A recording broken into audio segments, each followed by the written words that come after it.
Hello, everybody. Happy Monday. Welcome into the NBA front office show. Guess what? It's postseason time. It's here. The playoffs, they're set. The play-in, I guess, technically set. The playoffs to be set. But we've got so much to talk about. We finally have so many answers that we got over the weekend. I'm Trevor Lane. Keith Smith joining me. Keith, it was an epic weekend of basketball, and now we've got some answers to those questions that we were talking about last week. Without a doubt, I feel like Jim Mora today. Playoffs. Talking about playoffs. Like, yeah, man, we're talking about playoffs. Let's go. That's right. I'm super excited. Yeah, the play-in tournament. We get that all kicked off. It's play-in tournament time, and when you start seeing every account is retweeting LeBron's quote of whoever came up with the play-in tournament needs to be fired. I cleaned it up to keep it family friendly.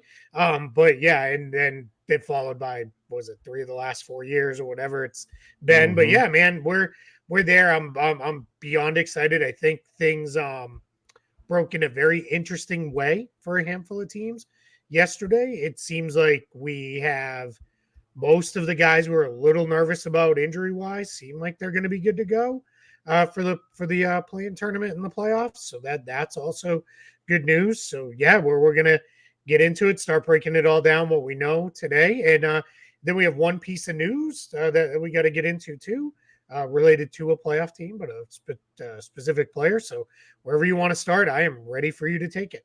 You know what? No disrespect to Grayson Allen and the $70 million that he's receiving. I want to get into the playoffs. I can't wait. Let's go.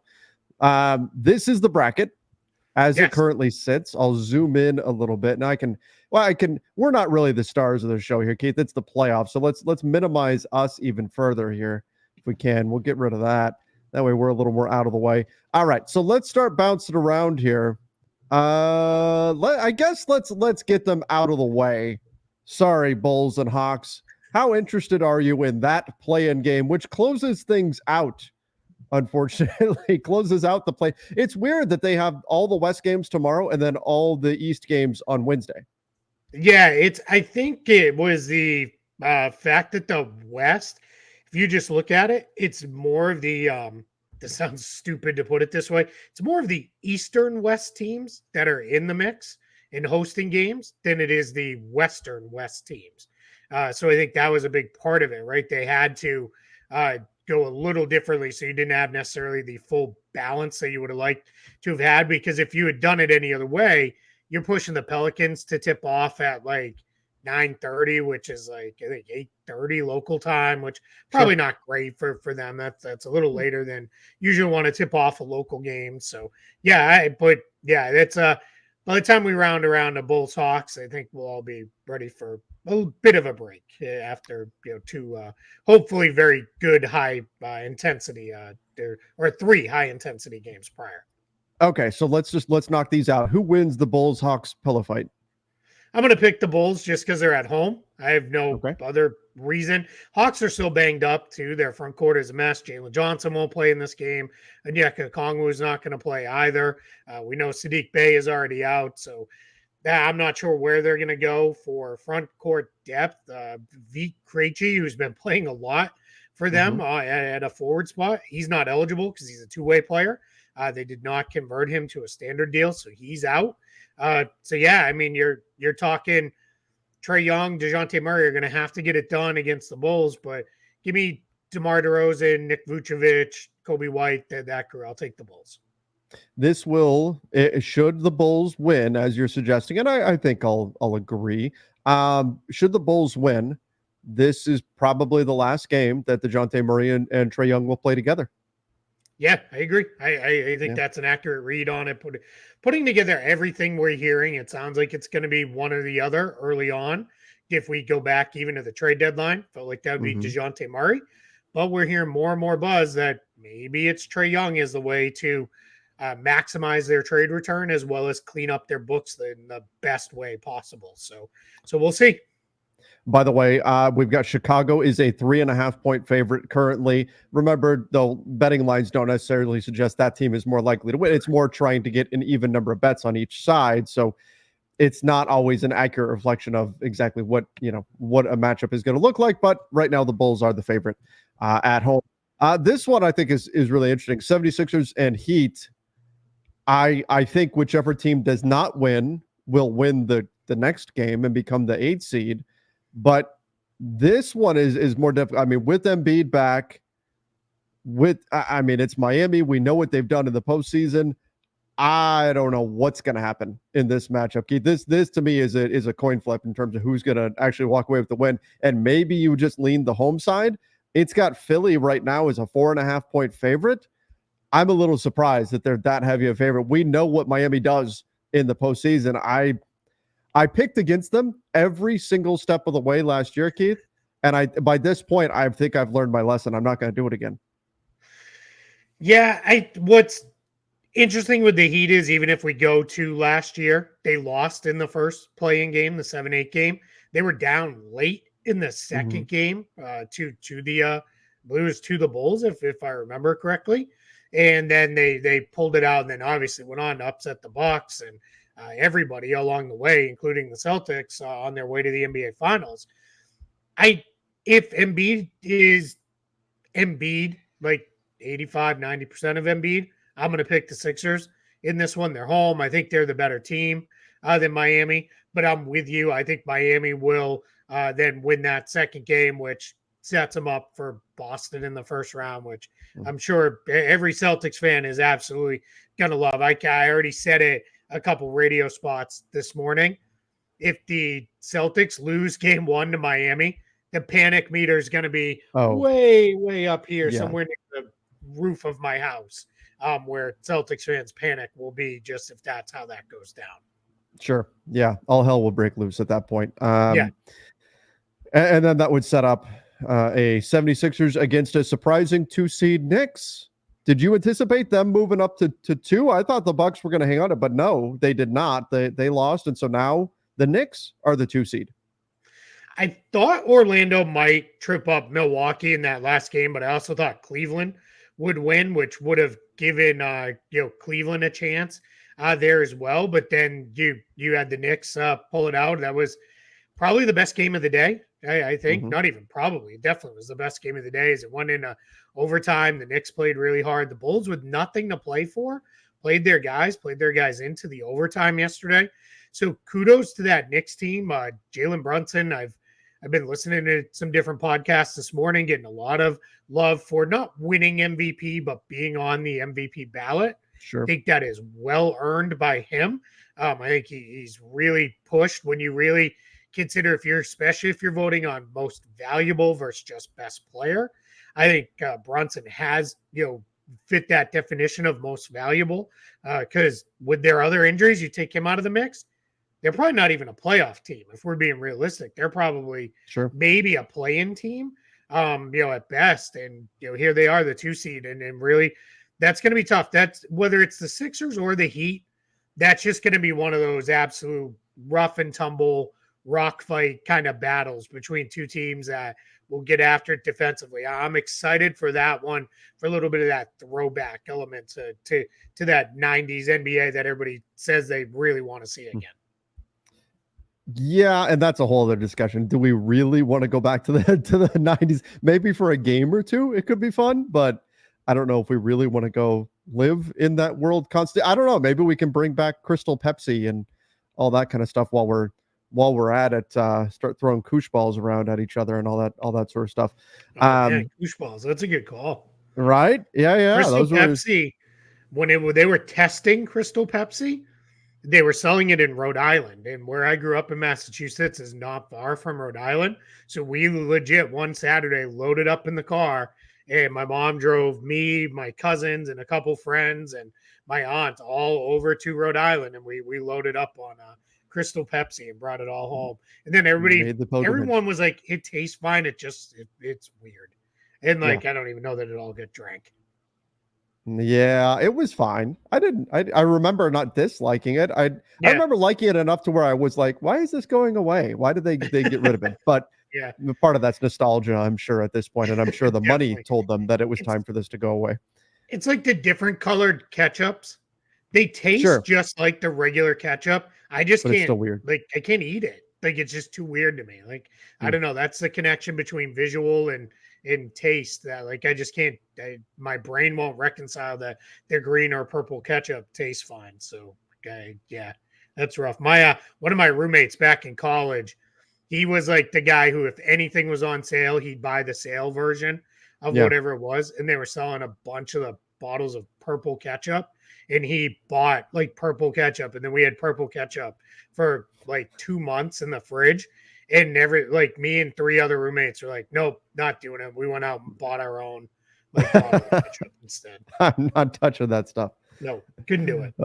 Understandable. Understand. I don't even like it when they give you the multicolored tortilla chips at like a Mexican restaurant. Just give me the regular ones, please. Just give me the regular ones. All right. Let's go Bucks Pacers. Keith, I have not looked at the line on this. Is it weird that my gut reaction is the Pacers can do this? The Pacers can get this done. No, that's not weird. Will, yeah, maybe a little weird. I'm not going to pick them. I still think the Bucks will beat them, and obviously we're all going to be waiting right up until, I think that we don't have times on any of the games, but we have the dates. That is a Sunday series, so we'll be waiting right up. Probably my guess is until game time Sunday on whether Giannis is going to play or not. Then it'll be, is he Giannis? Like, can he do what he needs to do? If he can be Giannis, I'm going to pick the Bucks for sure in this series. If he's limited or out, it gets a lot tighter. That's what I'm saying. Pick the Bucks, but it's definitely then it becomes more of a toss up. Oh no, Giannis, you would pick the Bucks? Yeah, I think so. I have a, like, I guess at this point I might as well call it one of my rules, that I just don't trust teams their first time into the playoffs as a group. And this is the Pacers' first run into the playoffs with this group together. So I have a hard time believing in those teams. This will come up here in a minute or so with another team. So, but it's definitely a toss-up. Like, and I wouldn't be shocked if the Pacers knocked off the Bucks if Giannis can't play or he's not himself, because Pacers are pretty good and the Bucks are not as good as they should have been. So no Giannis. I'm going Pacers. I think the Pacers get it done. I'll believe in the young upstarts, even though I've spent time discrediting their defense and all that. I maybe my disbelief in Doc Rivers is stronger than my disbelief in the Pacers defense. There you go. But you mentioned the other matchup. Your hometown. Go ahead. Let me say one quick thing. We will do our official series picks probably on Friday on the live show, which will be team plus number of games for all the ones we know. We won't know the 1-8 series then, but we'll go ahead and we'll post those on social media once we know them on Friday night. But all the rest of the series, we'll do our official picks, because then too we may have a little bit more clarity on who's going to play and not play. But we'll do that, and that's all the more reason. Subscribe, turn on your notifications, be ready to go for Front Office Friday. We'll do that on the live show and let everybody react. So, but this is just our initial thoughts on these series. Cursory thoughts here. Yeah. All right. So the 4-5, we wind up with the Cavs and the Magic. As you mentioned, you've got a Cavs side that does have some playoff experience now, going up against a Magic team that does not. I'm assuming you're leaning Cavs, and again, we don't have to declare our winners at this point necessarily, but I think this is going to be, regardless, this is going to be great experience for the Magic. And I'm not counting them out in this series, though. I definitely lean. I'm like a 60-40 Cavs lean here. Yeah, that's more or less where I'm at too. I think I don't love the Cavs in the way they've played going into the playoffs. Like, it's just been so uneven and bumpy. I think these are two teams. I think even more, I mentioned it with like Knicks Sixers or Knicks Heat. I think this is going to be the true like 90s throwback rock fight series, because I don't trust either offense to like put up big numbers. I think Orlando's best hope is that this series is as ugly as possible and squeeze out 95-90 type wins. Their challenge is going to be Paolo Banchero is their guy. He drives just about everything offensively with a dose of Franz Wagner here and there, and he's looked better against the Bucks on Sunday, which is good. And Jalen Suggs does a little Cole Anthony off the bench, but Banchero is going to have to work against Evan Mobley. in this series. And this could be like Evan Mobley's kind of almost a resurgence of like, oh yeah, this is the Evan Mobley like we all loved in a year or so ago when we're like, this is the guy. And then the other thing is he's got to work past Mobley with Jared Allen like living and lurking at the rim behind him. So I think it's just going to be hard for the Magic to create enough offense. But I don't trust the Cavs. I think this will be a long series. Both teams are going to be pretty beat up at the end of it. And I think that bodes well for, I'm going to assume Boston comes out of it. And I think things have really broken well for the Celtics here to potentially make a finals run beyond what, to be completely honest, it almost doesn't matter how the Eastern Conference broke. Boston should make a finals run. It wouldn't have mattered who they had to play. And I'm not making any excuses. If they don't, they're healthy going in, get it done. This is, everything is set up for them to get to the NBA finals and possibly get to the NBA finals relatively easily. I don't think it's ever easy on anyone in the playoffs, but with relative ease, they should get there. So, but Cavs Magic should be a fun series. Selfishly, I wouldn't mind if the Magic win because then I can cover games right here in Orlando against the Celtics in the second round. But we'll see how that comes together. Yeah, the East has basically tripped and fallen all over itself trying to get across the finish line, with the exception of Boston. Every other team has there's nobody that inspires confidence right now. That's not to say there are, like Orlando had a good season. I'm not saying they've had a bad season. Yeah. They've had a good season, right? But like the Bucks are not inspiring. The Knicks aren't 100%. The Pacers are new. The Magic are new. The Cavs have not done anything to inspire lately. So there's not a lot there. You've got a lot of teams that it feels like they just kind of fell backwards into the playoffs. And now here we are. But again, postseason, you never know. Nobody would have predicted Miami would have made the run they did last year. So you never know. It's not quite as unpredictable as say like March Madness, where it's a one-off and anything can happen in one game, or even the NHL playoffs where a hot goalkeeper can change everything. It's not quite like that in the NBA. The best team typically gets through, but there is still that unpredictability that just naturally comes with sports. Keith, obviously your Celtics are going to be the favorite over whoever they see, but they shredded Joel Embiid last year, so I don't think the Sixers pose much of a threat. I think this is a year where, especially in the West, where matchups are going to matter a ton. I don't think the Sixers match up great with the Celtics. The Heat, maybe, but they kind of lost some of their guys too. So we'll see how that looks. But Boston should, I don't want to say they have a bye all the way to the finals because they don't, but it's pretty close to that. It's kind of like when the Lakers in the early 2000s kept getting to the finals and they were running into like the Nets, right? Like that's kind of what we're looking at here.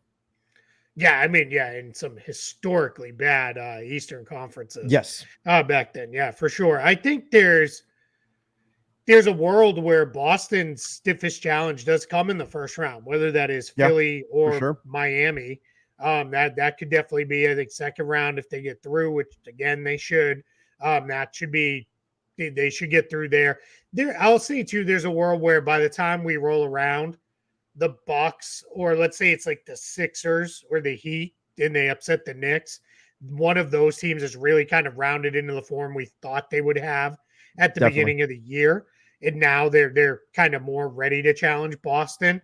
But yeah, I think I feel good about the Celtics' real chances here. Better than I felt any year prior to this one with like this core group of guys. Just because we've seen it. And I keep saying, because people keep saying, man, if we get the Heat again, the Heat have their number and everything that goes with that. My whole thing is, sure, to an extent, but the Heat also are not the same Heat team. And Boston is very much not the same Celtics. That with Porzingis and Holiday, they play very differently now than they've played the last handful of rounds. And I think some of the things, it's unfortunate because it's even the people with huge, big forums are they're repeating some of the lazy, tired narratives. And it's like, you're not looking at it. Like clearly you're not watching the Celtics this year. Is there issues with, will they close tight games? Sure. That's totally fair. But just saying, no, all they do is shoot 3-pointers. It's not true. Like it's not even remotely true. It hasn't been true all season long. And that's where I just get super frustrated with stuff like that, where it's, come on, like you're being paid a lot of money to provide analysis, do your homework, please. Like, it's not that difficult. That's why you need to subscribe to the NBA front office show, right? But Keith, I think what you're speaking to there, the Celtics do shoot more threes than anybody else in the NBA. It's just if you look at that and say, oh, that's all they do, that's the mistake that's being made. Right. Because people will say, oh, that's what they live on. Not really, but it is a major feature of their offense. It's a big weapon for them. I mean, that's the power of the 3-point shot in today's NBA, but that doesn't mean they're solely reliant upon the three in order to win. Yeah, the biggest difference is now when the threes aren't falling, they can go to, all right, we're going to play through the big fella. We're going to dump it into Porzingis. They love to run this set where they get Porzingis on a smaller defender around the nail. And it's funny, too, because I'm hearing some people be like, yeah, but Kristaps Porzingis, all he is a guy who shoots jump shots and he tries to play. And it's like that hasn't been true for like 2.5 years. Like, he changed his game with Washington. There was a really good article Jay King wrote about it on The Athletic about how Porzingis with the Wizards, the Wizards analytics staff and coaching staff got together and said, hey, here's a couple ways we could change your game. It basically eliminated some of the shots that he loved to go to that were just bad shots. One of them in particular was, I want to say it was like this turn around over his left shoulder that he liked to bank off the backboard. Yeah. He doesn't take it anymore because it never went in, and he used to take it all the time. And they're like, get rid of that shot. It's no good. And that's how analytics should work, right? Like everybody just screams analytics are bad for the game. They're not. That's how they should work. It should be, hey, this shot is not good for you. That's part of why the offensive explosion in the NBA has happened, because now it's, hey, don't take pull-up jumpers on the right side of the floor from 15 feet. You never make them. And then the best players and best coaches and best analytics teams come together and they eliminate that from the game for that individual player. And then if it's, hey, you're at 75% on pull-up jumpers from 15 feet on the right side of the floor, so what, you're going to take a whole bunch of them like Kevin Durant does. Like, you're just going to be good. So, but that's a whole other topic that, it's just, this is just a way to say this Celtics team is not the same Celtics team they've been the last couple of years, and I feel better about them, even if I agree concerns, late game, close games. But the way you handle that is handle your business early. Don't let them become close games late. Sure. And I agree with you on the analytics thing. It's just information. It's just information to be used and utilized. And it's all about efficiency. So if you're, like you said, if you're a 75% pull-up jump shooter, there's nothing that says jump shots are bad. If you shoot a high enough percentage, they're just fine. It's all what's your best path to scoring points. That's what it looks like on the offensive end as well as the defensive end. All right, let's jump over to the West, which, good Lord. The Kings and the Warriors. The Kings and the Warriors, Keith, are the 9-10. Insane. So the Kings and the Warriors right now, Golden State is a 2.5-point favorite in that one. I thought it was interesting that Golden State made the decision yesterday to rest Steph Curry and Draymond Green, despite the fact that had the Lakers lost or the Kings lost, they had an opportunity to move up. But they decided, and it didn't hurt them. They managed to win anyway. But I thought it was an interesting decision that right. But we don't typically see that kind of decision made if there's an opportunity to move up. So I thought that was interesting. Obviously, it didn't change anything for them because they won anyway, but it was noteworthy. And now we've got I think what's going to be a barn burner of a game with Warriors Kings. I'm expecting high scoring. I'm expecting a lot of threes, and I think it's going to be a lot of fun. Yeah, and if you're the Kings, you've got a little payback on your mind, hopefully, right? Of let's try to get these guys after they, eliminated us last year at home in the playoffs. Let's try to end their season this year. Let's try to get that done. I'm excited for that one. It, like you said, should be back and forth. I think in the end, the Warriors with their history of their players should feel good about going on the road and beating teams. Like, they just should. That should not be something that worries these guys, even if Sacramento is an incredible environment and some of the best fans in the league. They should feel good about that, and they did it last year. So I get why they rested guys. And Steph in particular, I'll go back to that game against the Lakers. Was like last week, right? Yeah. He looked exhausted at points in that game. And I think it's just been a long season on and off the court for him and the Warriors. And I think he's probably he needed a day. And it, like you said, didn't end up mattering anyway. Everybody slotted where they would have had, they won, lost, didn't matter. But yeah, that's really a toss up of who wins that game for me. I'm going to pick the Warriors just because it's the Warriors. Like, I don't know. Because Sacramento's missing Malik Monk and Kevin Huerter. Yeah, that's a hard thing to swallow for them too. Yeah, and it's just I don't know. I've been saying it all year. I'm going to be a year too late on the Warriors, so I'm might as well ride with them again here. All right. Yeah, I mean, this is such a coin flip for me. I think particularly the loss of Malik Monk, I think is going to be really damaging in this game for Sacramento. But it should be a fun game. There should be a little bit of venom here between these two teams after they played each other in playoffs last year. So I'm excited for this one. Keith, my De'Aaron Lakers, Fox needs somebody else to step up to win this game. It can't be De'Aaron Fox has to do it all himself. And the Kings have, especially recently, have had way too many games where Sabonis is just kind of and then Barnes and Murray don't really give him anything. Like they need somebody else to give him something to win this game. He needs like a 20+ point Keegan Murray game where he shoots like 6 for 8 from 3 or something, something like that. All right. The Lakers and the Pelicans. The Lakers and Pelicans played yesterday, and because the Lakers won, and the Suns won, the Lakers wound up staying in New Orleans. So now they play again tomorrow. The Lakers, crushed the Pelicans yesterday. Are you expecting more of the same, or do you think the Pelicans will bounce back here tomorrow? I will be shocked if it's another blowout like yesterday. I gotta believe the Pelicans will be better than that. I will not be shocked if the Lakers win. Like that won't surprise me at all. I think the Lakers are, when we say it all the time, this is pseudo single game elimination in this part because I know loser gets second chance. But I've said it for a while now. I'm still taking LeBron in most of those situations. And he was awesome yesterday. I mean, he was just, that was one of those games where LeBron was like, this game is going to be played under my terms. Whatever pace I want to play at any given time is the pace this game will be played at. And everybody else just fall in line. And I've got this. And he was unreal yesterday. Like just, that was as, great of a kind of throwback performance. I think Tony Jones, the Athletic, said it really well. LeBron's athleticism has waned, and now he's like playing like prime Magic Johnson, where he's like, all right, I'll just be the best facilitator the game's got going. And he was great yesterday. So I think I'm going to pick the Lakers to win the game, but I think it will be much closer. And the key for New Orleans, they got to get off to a good start.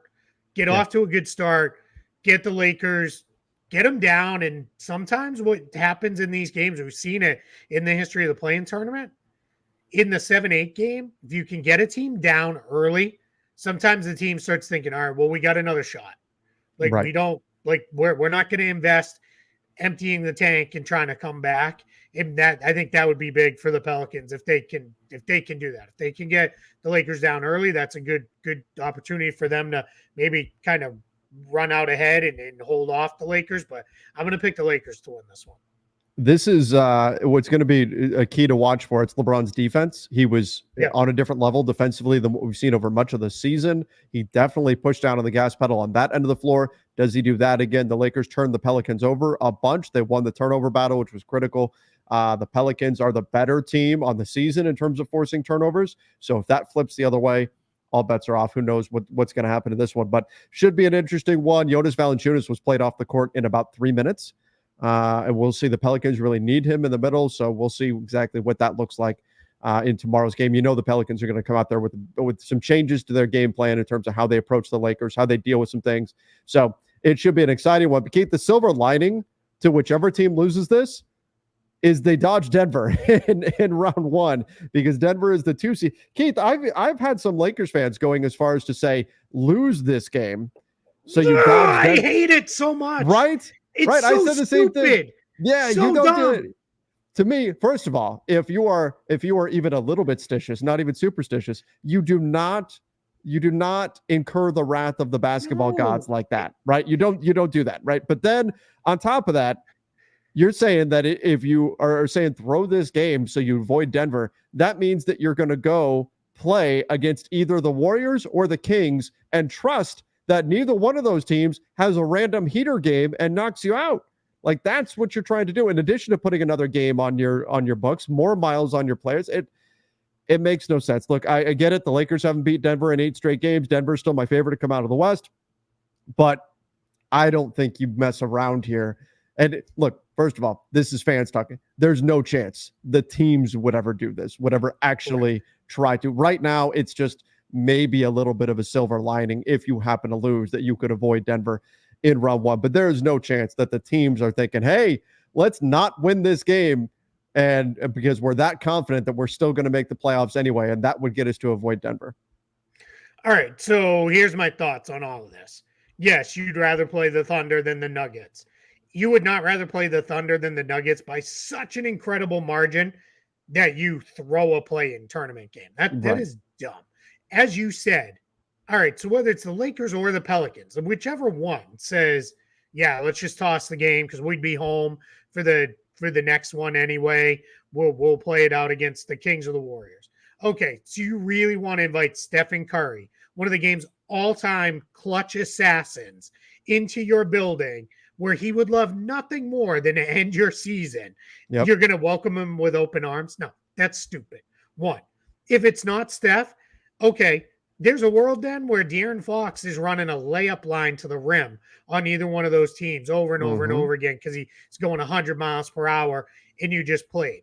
It is beyond dumb to me because I've seen people suggesting it beyond a silver lining because I agree with you. Completely a silver lining. You get the second chance and maybe you get the better matchup. That's fine if you lose. But I've seen people being like, no, this is the strategy. You need to lose this game. Like that is just such bananas, galaxy brain nonsense. Like I thought you were going with another B word there. No, man, it's just dumb. Like now I know the B word you're thinking of, and it's that too. I just like it's just so stupid. It's the only one that I thought was even funny was the small market family owned Lakers get an extra home game if they throw this one. So that'll help them with the extra gate receipts. That part was just and that was made by a prominent Lakers fan who covers the team that said that. And that did make me laugh because he very much meant it tongue in cheek. And he said it in a this is stupid. Like they should not be throwing games. But I have seen people beyond just, all that said, like we talked about, if you get down early, you don't need to invest a ton of effort. Well, not early, but if you're down like midway through the third quarter, if you're down 20, I would not invest everything I could. I might let's play a couple minutes into the fourth quarter. We get hot from 3 and we can cut into the lead. Great. But if it's still 20 points and we're not making any headway, just pack it in and try to win the next game. But that's just a more of a regular strategy thing than a whole idea of, all right, just roll the ball out and LeBron's going to shoot half-court jumpers all game long and call it good because we'd rather play the Thunder. Like, man, you are risking I can only imagine if they did that, what your post-game show, if then they lost the next game for the 8 seed would be like. Like it would be fire everybody. It wouldn't even be fire everybody. It'd be we're all showing up to the arena and we're gonna draw and quarter them in the courtyard of Staples Center, and that'll be it. Like, there was whatever it's called. You mentioned earlier in the show that the national narratives and how lazy they are and stuff. There's been several prominent national media members who've said, "Oh no, the Lakers need to lose this game," or the Pelicans whoever they need to lose this game. It's crazy. And look, Keith, I guess this is how strongly I feel about this. Even if let's say it was not the Kings or the Warriors. Let's say it's the East and it's the Bulls and the Hawks that are waiting for you, in which case you would feel much more confident about your ability to win that eighth seed in the next game. I'm still not doing it. No. Because one game, you never know what can happen. So you're damn sure not doing it when it's the Kings and the Warriors that would be waiting for you, waiting to come into your building. It makes no sense. Look, the Nuggets obviously are very, very good. They're still, I think, the favorite to come out. I'd rather see the Thunder. There's no question, but it's not worth the risk. Keith, I've got some people saying, "Oh, well, you're not going to get past Denver anyway. So if you're not going to get past Denver, and the whole season hinges on whether or not you at least make it to, say, the West Finals or whatever, well, then you're better off just taking the chance. And if you don't make it, if you get knocked out in the play-in, well, you weren't surviving the first round anyway." Okay, if you're that confident that your team can't get past the first round, then you probably shouldn't be there anyway, right? Like, so if you get beat by Denver, you get beat by Denver, but you don't go out of your way to throw a game at this stage. I don't see any rationale for doing that. Again, I look at it as the silver lining should you happen to lose. Hey, damn, now we got to go play a really tough game against Sacramento or a really tough game against the Warriors. I hope we survive it. I guess the upside is, at least if we get through it, we don't have to see Denver. That's it. It's a silver lining if you lose. It's not a reason to throw a game. Yeah, you're spot on to that. I don't have anything to add. Yeah. I'm assuming you didn't make a pick. I'm assuming you're taking the Lakers. Yeah, I am. Okay. I would take the Lakers on that one. I think matchup wise, the Lake, and I think matchups are going to make a lot of these series. And I think the Lakers match up well with the Pelicans, so I'll take them. Yep. But I mean, it could go either way. CJ McCollum, I call him an annoying shot maker, and he does.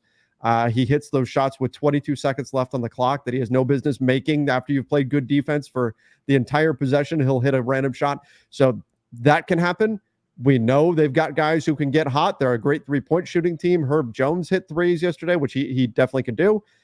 Brandon Ingram can get going. They've got plenty of talent. Ingram's and now with Zion, the rust knocked off, maybe, right? So that should help a little bit. And Zion was kind of MIA, so I would imagine it's probably wishful thinking to assume that he's going to do that twice in a row. And I think Willie Green's going to come up with some stuff. So I think it's going to be a really close game. But yeah, I'll take the Lakers to get it done.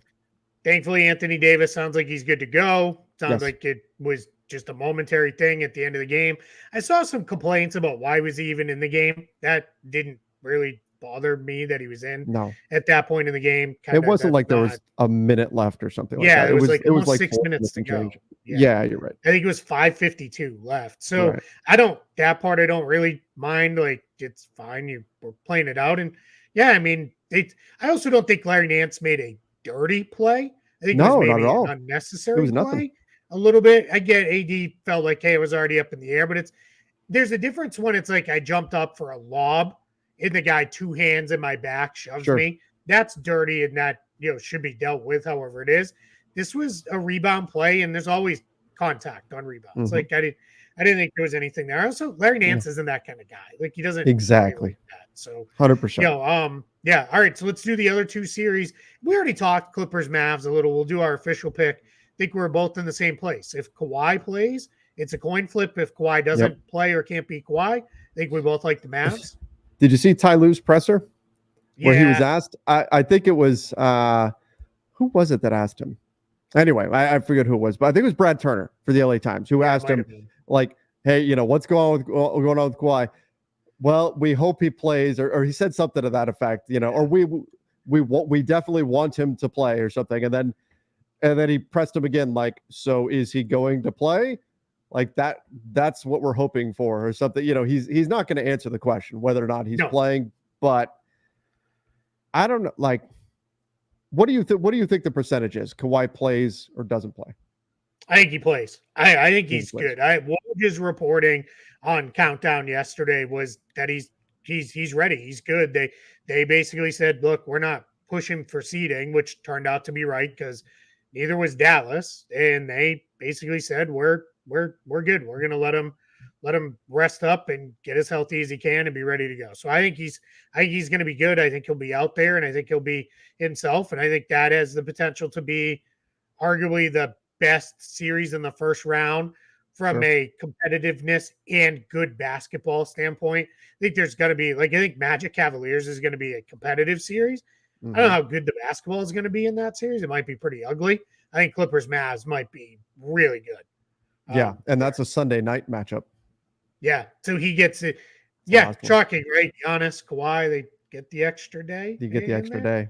You know, when their matchups are already known and they didn't necessarily need it, but okay, sure. Yeah. Like, get it. Boston and OKC have to wait till Sunday because their teams play Friday, and you're not going to make somebody play it back to back. But yeah, okay, like fine. And no, honestly, I don't care. Fine, good. I want all the best stars to be out there as healthy as they can be. Let's go. Like, this is what everybody should want at this point. So yeah, I think I think Clippers Mavs is going to be absolutely fascinating. It'll be I think it's going to be a fun series. I think it's going to be a long series. I think it's going to go back and forth, particularly if Kawhi is good to go. It's one of those series that anybody could win, and that's going to make it exciting and make it a lot of fun. So I think too, whoever wins that series, if they get out like unscathed injury wise, I think a lot of people are going to pick them to be the Thunder versus whoever. Winner probably the Thunder. I think a lot of people are going to pick whoever wins that series in there. I think by then it'll be all right. These are the Clippers we've been waiting for, or it's all right. The Mavs with Luka and Kyrie have taken major steps, like they're ready, and that that's going to be a fun one. Absolutely. All right, the Wolves and the Suns. The Suns got everything they wanted. This was the matchup they wanted. This was the draw that they wanted. They got to move up. The Lakers beat the Pelicans, which allowed them to get out of the play-in.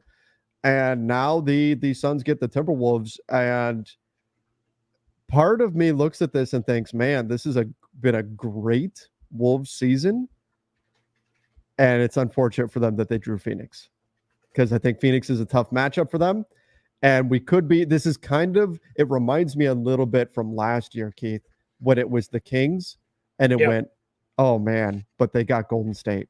Yeah. I kind of wonder if that's the way this is going to play out, because I think Phoenix has some stuff that can challenge the Wolves, particularly if Towns is not really, back into a rhythm at this point.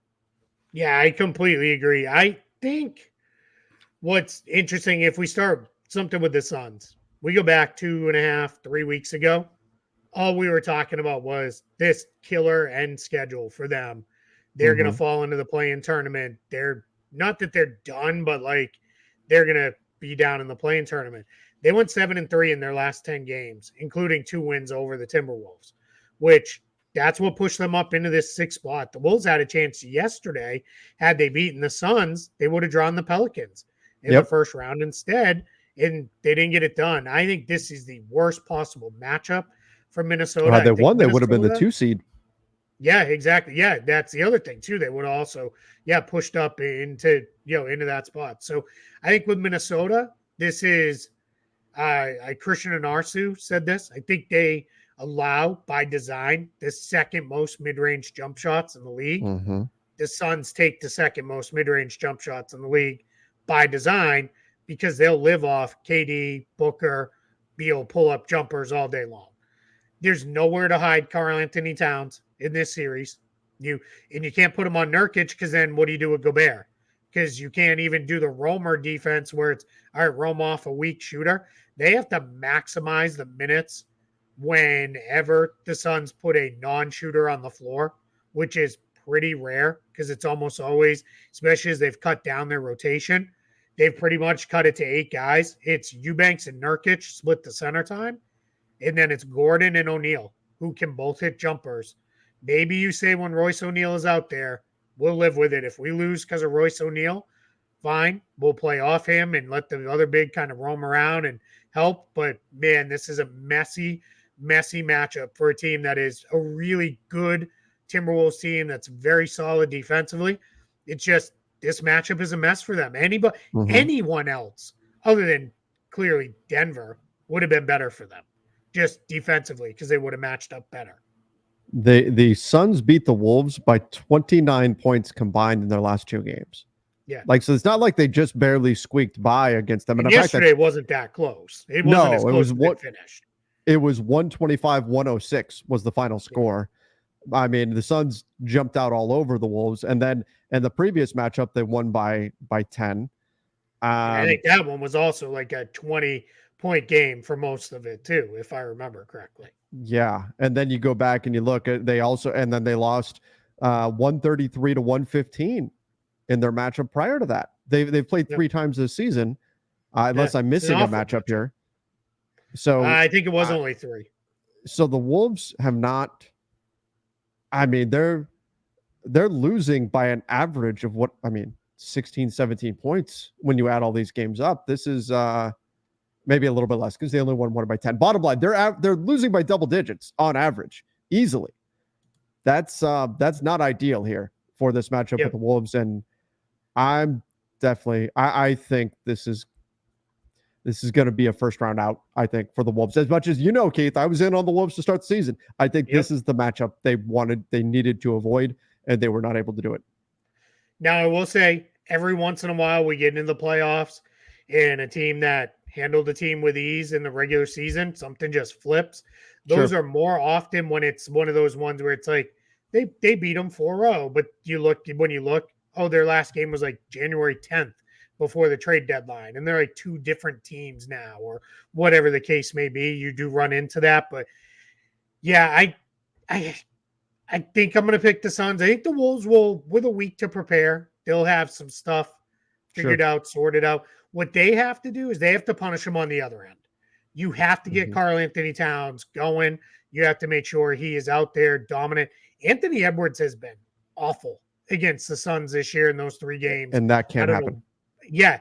And it's when you think Phoenix Suns, you're not thinking, well, yeah, they put, lock. They don't have Herb Jones, that it's like they threw him on him and made his life miserable. It's like, why is this way? So you have to really, really get into them, make them work, and go from there. So I'm going to pick the Suns loosely. This is the one I want to think about a lot more before I make my real pick on Friday. But I think I'm picking the Suns for right now. Now, to be fair, in yesterday's game, the Suns shot. We talk about the power of the 3. The Suns shot 55% from 3, which is, that's insane. The Wolves shot 35%, and I'm rounding up to get there. If the Wolves can get more efficient 3-point shooting, and the Suns fall back to earth a little bit, because again, the value of the 3-point shot, that shifts things a lot, right? Like if let's say both teams settle around 40%. That makes this a much closer game, yesterday's game. It probably makes it a much closer series as well. But ultimately, still, I just think it's a tough match. Bradley Beal went berserk. Kevin Durant. Kevin Durant only had 15 points, and they blew him out yesterday. And the guy we need to talk about, Grayson Allen, 3 of 3 from 3. One thing before we go into the Allen stuff, just because I said it with Anthony Edwards has been bad against the Wolves this year. Anthony Edwards on the season averaged 26 points. I'm rounding these. 26 points, 5 rebounds, 5 assists, shot 46% from the field, 36% from 3, 84% from the line. Against the Suns in 3 games, he played all 3 games, played his normal amount, a little over 30 minutes. He averaged almost 33 minutes. He averaged 14.3 points, 6 rebounds, so he's up a little, 3.7 assists. That's fine. This is where it gets rough. Shot 31% from the field and 27% from 3. So small sample size, sure, it's only 3 games, but that is bad. That is really terrible stuff. It is by far and away, other than Charlotte, who we played once, clearly that seems like it was a weird game. Those are his worst numbers against anybody this year. It's just everybody else is, up in the 20s or near it in points. So just brutal. If the Wolves are going to have a chance, he's got to be himself. Yeah. If he's the best player in the series. Yes. And if he does that, then okay. Then let's go. And I think it'll be a fun, exciting series. If it's that Anthony Edwards, it's over. Yep. Agreed. Completely agree. All right, let's talk a little bit about the Grayson Allen extension that came out this morning before we call it a day here. $70 million deal, I believe 4 years, Did 4 anything years. come Yep. out on a player option or anything like that at the end of it, or is it just straight 4 Nothing years? has been said. Yeah, nothing's been said on any kind of options or guarantees. We're going to assume for now, fully guaranteed. Maybe there's an option. We'll see. Left about $5 million on the table from the max he could have extended for, but feels about right. This, if it follows the standard structure, should start at about 15.6 million next season. Then that'll go up to 16.9, 18.1, and then finish around 19.4. I'm fine with this. They didn't really have a choice if you're Phoenix, because you couldn't replace them if you lost them in free agency. We know the teams that have cap space were going to target shooters, so they probably would have thrown him a pretty good offer to come. So this gets it done. For those who maybe are just checking in because it's playoff time, he was the best shooter in the league this year.